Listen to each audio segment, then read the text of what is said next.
Is space truly the final frontier? What if the next great discovery isn't millions of miles away, but inside your own mind, among constellations of neurons rather than stars?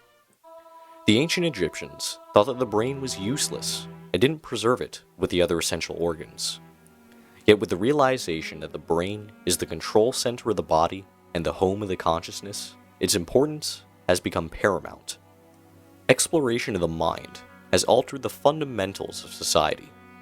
As we exchanged outdated thought for modern discoveries, we encountered a variety of new values validated by scientific thought. Madness was initially considered a domestic problem, and only the wealthy were able to afford nurses. As Enlightenment ideals began to change society, mental health became a public concern. The mentally ill were deemed as lunatics and were often placed in prisons. They were treated harshly, the most violent confined or even given shock therapy. Enlightenment thinkers embraced the notion that humanity can be improved through rational change. Members of society on the streets were swept up and placed into poorhouses or workhouses.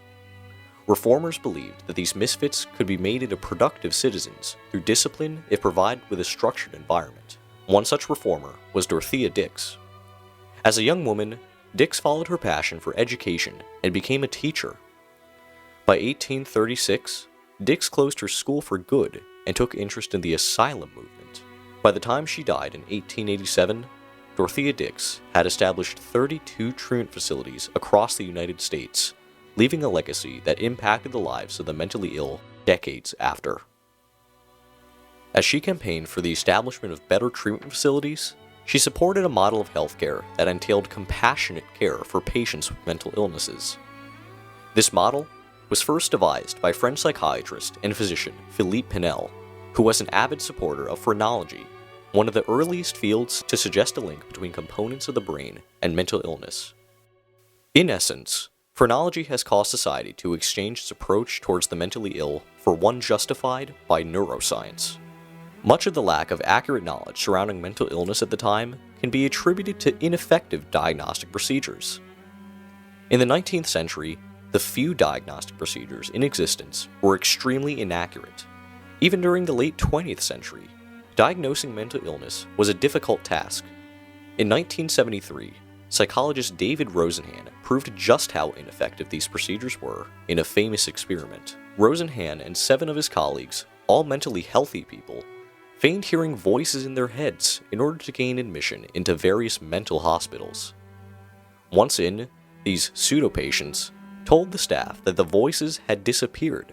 Despite this, 7 of the pseudo-patients were diagnosed with schizophrenia and the other with manic-depressive psychosis. From his results, Rosenhan concluded that it is clear that we cannot distinguish the sane from the insane in psychiatric hospitals. All of this began to change in the 1970s, however, with a series of brain imaging techniques, such as the advancement of computerized tomography, or CT scanning, that allowed neuroscientists to visualize mental illness like never before. Douglas Chute, professor of neuropsychology at Drexel University, affirms the importance of these techniques in understanding the nature of mental illness. That one, I think it's brain imaging, ultimately. In other words, functional brain imaging. For the first time, it's given us the ability to see behavior directly linked to neurological function. Ever since the development of these techniques, new fields such as behavioral economics, educational neuropsychology, and social neuroscience have come into existence. By providing the basis for these new fields, functional neuroimaging has caused society to fundamentally alter its perspectives. Despite these advances in technology, a common misconception still remains that the mentally ill are inherently more violent than others. In Tucson, Arizona, Newtown, Connecticut, and other locations throughout the United States, a series of shootings perpetrated by mentally ill individuals have occurred that fueled these beliefs. As a result, the public has come to believe that mental illness was the underlying root of their violence. This maelstrom of confusion has caused many to turn towards neuroscientists for answers to their questions. How do we explain what's recently happened in Paris? There's some mass shootings and so on. Are these people somehow abnormal, and we would discover that ordinary people, in fact, can do heinous things, that there's nothing really the matter with their brains. The public sphere saw overhauls in a number of areas as neuroscience became more widely used and information was made available. Governments of several countries have employed the consultation of neuroscientists and psychologists. As understanding of the mind improves, more successful and efficient deception detection techniques are created and utilized in warfare and espionage. These scientists have also made major strides towards combating post-traumatic stress disorder, which affects as many as 20% of American soldiers who served in Operations Iraqi Freedom or Enduring Freedom. As law has been forced to accommodate neural evidence in court cases, the new field of neurolaw has emerged. One of the main issues it faces is the use of mental illness diagnoses as evidence in criminal proceedings. With the increasing use of the insanity defense, which involves blaming crime on mental instability, the need has arisen for a new standard of ethics, bridging the gap between the brain and the law. A pseudo-form of neuroscience has also made its way into education. In the late 1990s, the children's educational television industry boomed, buoyed by claims that television could advance babies' linguistic skills. Baby Einstein, one of the first and most successful educational television companies, reflected this sudden public interest. The company's revenue grew from $1 million in 1998 to $25 million by 2001. Eventually, several studies proved that the programs resulted in no significant improvement, and the public instead turned towards the idea of creative play. Businesses sold promises of IQ points and mental health to adults as well.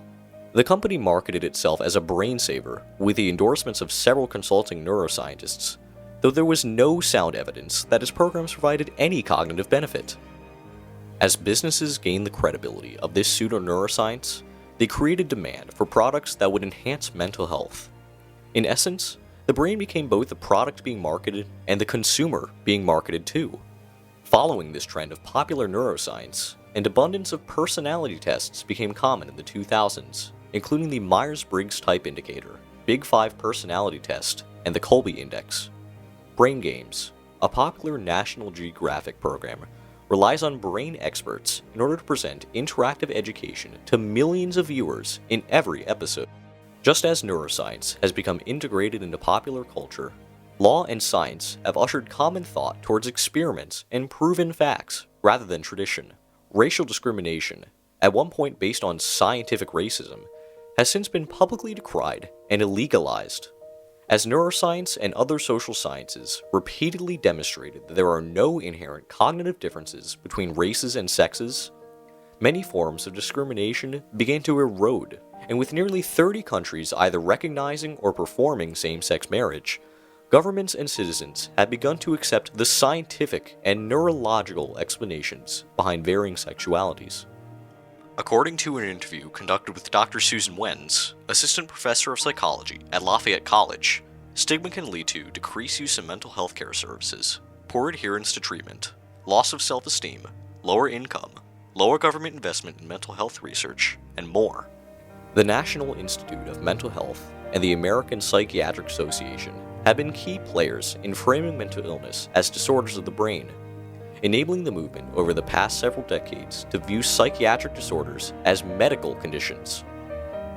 This current perspective, however, holds the implication that there is something fundamentally wrong with those with psychiatric disorders, an assumption that will likely erode in the coming years. Despite these great advances in neuroscience we have achieved in recent years, the brain still holds secrets as enigmatic as the vast mysteries of space. Yet with an emerging interest in this field and improvements in technology, we may one day be able to understand the core of what makes us human. Mankind's future rests on our shoulders.